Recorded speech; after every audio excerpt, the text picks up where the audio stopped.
Praise the Lord. பிரியமானவர்களே, நாம நிறைய பேர் பார்த்திருப்போம். தன்னுடைய புறா குஞ்சுகளா இருக்கட்டும், காக்கை குஞ்சுகளா இருக்கட்டும், எந்த பறவையானாலும் அந்த பறவை தன்னுடைய குஞ்சுகளை செட்டைகளின் மறைவிலே மறைத்து அதை பாதுகாக்குமாம். இந்த செட்டை மறைவிலே வெப்பம் இருக்குமாம். அந்த ஒரு கதகதப்பு அந்த குஞ்சுகளுக்கு எல்லாம் ஒரு பயத்திலிருந்து விடுவித்து ஒரு ஆறுதலையும் ஒரு அரவணைப்பையும் அந்த சிறகு கொடுக்குமாம். அது போலதான் சங்கீதம் 91 அதிகாரத்திலும் கூட அவர் தமது சிறகுகளாலே உன்னை மூடுவார், அவர் செட்டைகளின் கீழே நீ அடைக்கலம் புகுவாய், அவருடைய சத்தியம் உனக்கு பரிசையும் கேடகமும் ஆகும் என்று சொல்லி நாம் வாசிக்கிறோம். இந்த நாளிலும் கூட நாம் பயந்து கொண்டிருக்கிற காரியம், ஏதோ ஒன்று நேர போகிறதோ என்ற ஒரு பயம், ஏதோ ஒரு பயம் உங்களை தொடர்ந்து கொண்டிருக்கலாம்.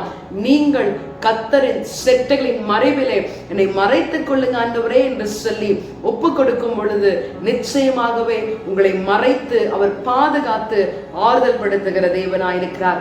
இந்த நாளிலும் செட்டைகளின் நிழலிலே மறைக்கிறவரை ஆராதிக்க விட்டுக் கொடுப்போமா? Praise the Lord. சிறகுகளாலே உன்னை மூடிக்கொண்டார், செட்டைகளால் அடைத்து கொண்டார், வேடரின் கண்ணியில் சிக்கிடாது காத்திட உன்னை சுற்றி வேலி அடைத்தார். ஆமாண்டவரே, எங்களை சுற்றி வேலி அடைத்து பாதுகாக்கிறவர் நீர்.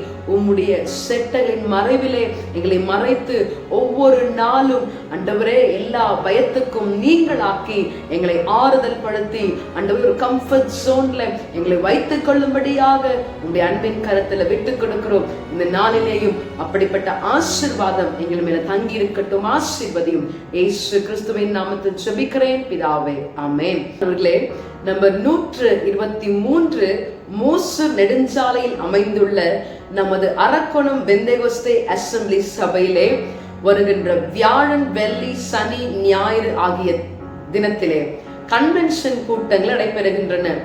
உங்கள் யாவரையும் இயேசு கிறிஸ்துவின் நாமத்தினாலே வாருங்கள் என்று சொல்லி விரும்பி அழைக்கிறேன். வந்து தேவ ஆசீர்வாதத்தை பெற்றுக் கொள்ளுங்கள். God bless you. Have a blessed day.